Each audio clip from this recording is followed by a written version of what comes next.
আমরা ভাগবতের থেকে শ্রবণ করব। তার আগে আমরা শ্রীমদ্ ভগবদ গীতার দু একটি শ্লোক আমরা আগে আস্বাদন করি এবং ভাগবত আমরা শ্রবণ করি। শ্রীমদ্ ভগবদ গীতা ৬ষ্ঠ অধ্যায় ধ্যান যোগ, শ্লোক ২০ থেকে ৩০।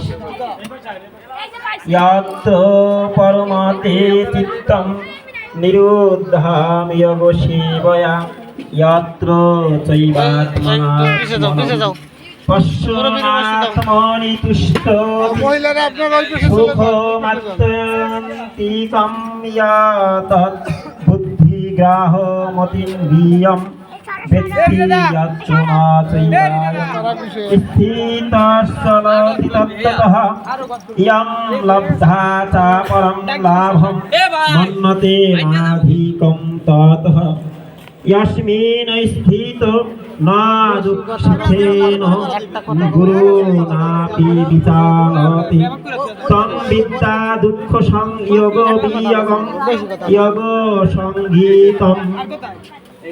অনুবাদ: যোগ অভ্যাসের ফলে যে অবস্থায় চিত্ত সম্পূর্ণরূপে জড় বিষয় হতে উদ্ধার হয় সেই অবস্থাকে যোগ সমাধি বলা হয়। এই অবস্থায় শুদ্ধ অন্তঃকরণ দ্বারা আত্মাকে উপলব্ধি করে যোগী আত্মাতেই পরম আনন্দ আস্বাদন করে। সেই আনন্দময় অবস্থায় অপ্রাকৃত ইন্দ্রিয়ের দ্বারা অপ্রাকৃত সুখ অনুভূত হয়। এই পারমার্থিক চেতনায় অবস্থিত হলে যোগী আর তখন আর অন্য কোনো কিছু লাভেই তার থেকে অধিক মনে হয় না। এই অবস্থায় স্থিত হলে চরম বিপর্যয় ও চিত্ত বিচলিত হয় না। এটি জড়জগতের সংযোগ জনিত সমস্ত দুঃখ দুর্দশা থেকে প্রকৃত। এটা ধ্যান যোগ বা অভ্যাস। এই ধ্যান যোগ বা অভ্যাস আমাদের কিন্তু অভ্যাস না হলে কিন্তু আমরা কিছুই সম্ভব করতে পারি না। কারণ আমরা এই মানুষ যে যেরকম অভ্যাস করে সে সেরকমই তার প্রকাশ, অভ্যাস অনুযায়ী তার প্রকাশ। কেউ যদি কীর্তন চর্চা করে সে কীর্তন শিখতে পারে, কেউ ছবি আঁকা চর্চা করলে ছবি আঁকা শিখতে পারে, কেউ সায়েন্স নিয়ে পড়লে সায়েন্সের পড়াই শিখে, আবার কেউ কমার্স নিয়ে পড়লে কমার্সের পড়াই শিখে। এরকম স্বাভাবিক। ঠিক তদ্রূপ আমরা অভ্যাসটা যেইভাবে করবো আমাদের সেইভাবেই আমরা অভ্যাস করতে হবে। কেমন অভ্যাস? সবাই তো অভ্যাস করে। কেউ চুরির অভ্যাস করে, কেউ ডাকাতির অভ্যাস করে, কেউ আবার সৎকর্মের অভ্যাস করে। সবাই এক একটা অভ্যাস করে, এক একটা কর্ম করে। এই অভ্যাসটা আমরা ভগবান বলছি, হে অর্জুন, তুমি মৃত্যুকালে যদি আমার নাম স্মরণ করতে পারো তবে আমাকে প্রাপ্ত হবে। আর ভগবান বলছে, অর্জুন, যে যেই ভাব নিয়ে মৃত্যুবরণ করে সে সেইভাবেই প্রাপ্ত।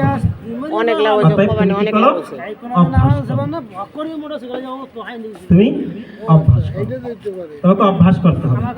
শ্রবণ, কীর্তন এগুলো দ্বারা তোমাকে অভ্যাস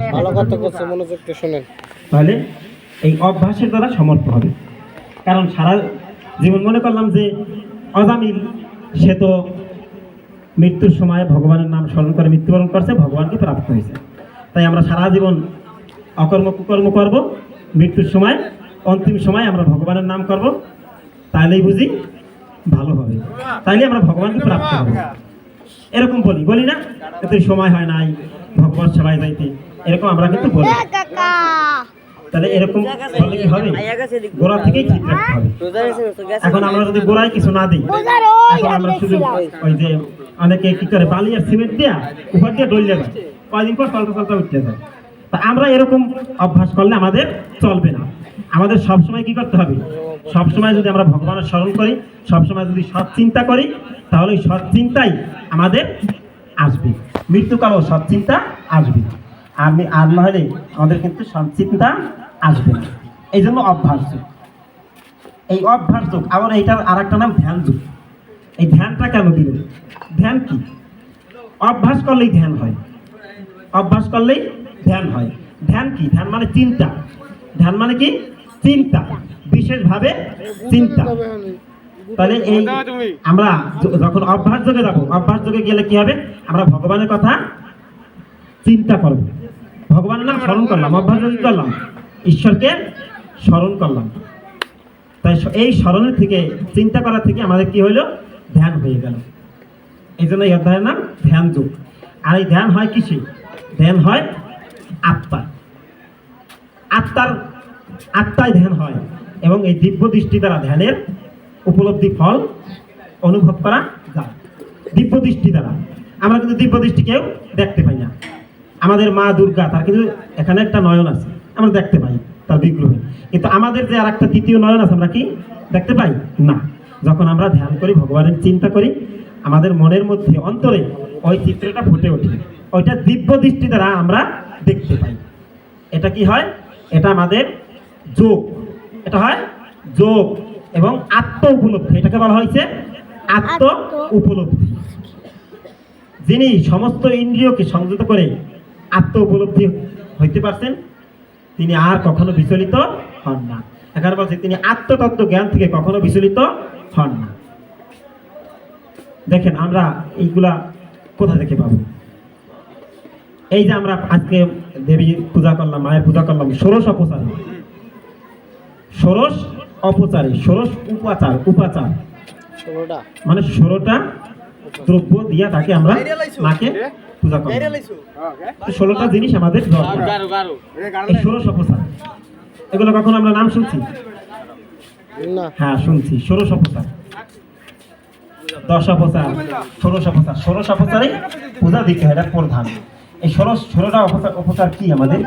এই যে গন্ধ পুষ্প, এই পুষ্প গন্ধ মানে চন্দন, তার সাথে চন্দন সংযুক্ত করি। এরপরে এই ধূপ দ্বীপ,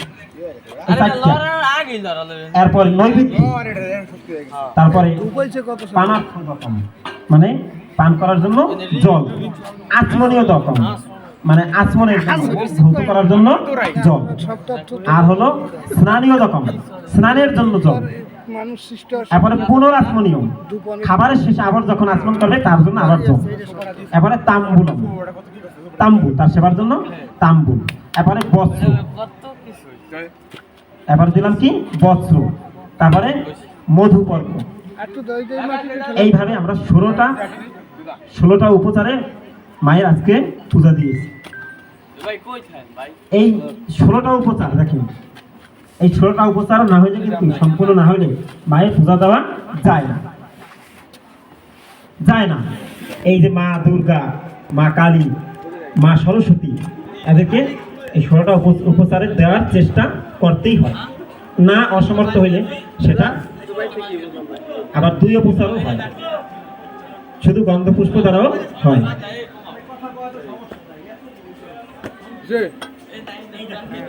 তাহলে